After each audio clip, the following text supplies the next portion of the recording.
Assalamualaikum warahmatullahi wabarakatuh. Perkenalkan, nama saya Inaya Azahro, mahasiswi program studi Hukum Ekonomi Syariah dari UIN Wali Songo Semarang dengan NIM 2202036071.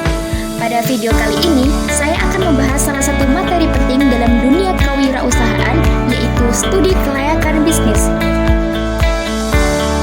Tapi sebelum itu, pernah nggak sih dari kalian kepikiran untuk memulai usaha sendiri?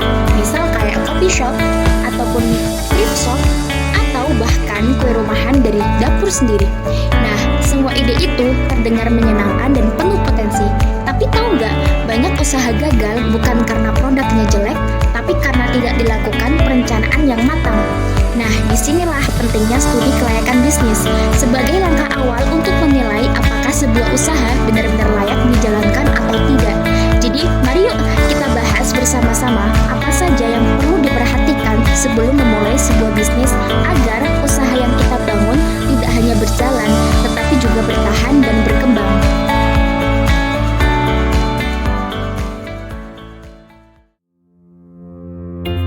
Jadi, studi kelayakan bisnis atau yang disingkat SKB adalah proses menganalisis apakah suatu rencana bisnis itu layak dijalankan atau tidak.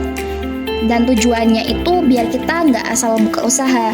Jadi bukan cuma ikut tren, tapi benar-benar tahu apakah ide bisnis ini bisa berhasil. Ada nggak ya pasarnya? Kemudian bisa untung nggak ya nantinya? Jadi studi ini penting banget buat menghindari kerugian dan bikin keputusan bisnis yang cerdas. SKB itu ibarat check up buat bisnis kita. Kita lihat nih dari berbagai sisi, apakah ide bisnis ini beneran sehat dan layak dijalankan. Yuk bahas satu-satu aspek pentingnya. Yang pertama itu ada aspek pasar dan pemasaran. Jadi cek kebutuhan pasar, tren, dan siapa target konsumennya. Lihat juga pesaingnya itu banyak atau enggak, bisa bersaing enggak nantinya. Jadi misal kamu mau jualan es teh kekinian, cek dulu anak-anakmu dari sekitar kamu itu pada doyan apa enggak. Ada berapa banyak kompetitor di radius 1 km dari usaha kamu. Yang kedua itu ada aspek teknis dan operasional. Jadi fokus pada cara menjalankan bisnisnya, kayak lokasi, alat, bahan baku, sistem produksi, kemudian juga gimana sistem distribusi, butuh teknologi khusus atau enggak nantinya. Jadi, misal kamu buka bisnis laundry kiloan, kamu perlu mesin cuci besar, pengering, listrik stabil, dan sistem penomoran pakaian. Kemudian ada aspek hukum dan legalitas. Pastikan juga usaha kamu udah sesuai dengan aturan pemerintah. Cek izin usaha, NPWP, izin lingkungan, dan lainnya. Jadi misal kalau kamu jualan makanan, perlu izin PIRT ataupun sertifikat halal. Apalagi kalau kamu nantinya mau jualan di marketplace. Kemudian ada aspek manajemen dan sumber daya manusia. Siapa sih yang akan menjalankan bisnis? Apakah kamu sendiri atau bersama tim? Cek juga struktur organisasi dan sistem kerja. Jadi, misal kamu mau buka bisnis kafe, ya kamu harus butuh barista, kasir, koki, dan manajer. Kalau kamu semua yang handle, nantinya bisa overload. Kemudian ada aspek keuangan.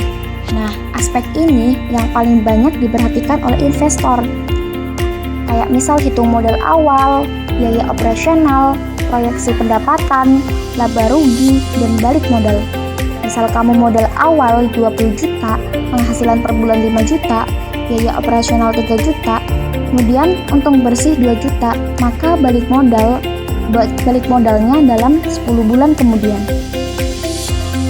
Demikianlah penjelasan singkat mengenai studi kelayakan bisnis. Semoga pembahasan ini dapat memberikan pemahaman baru tentang pentingnya melakukan analisis secara menyeluruh sebelum memulai sebuah usaha.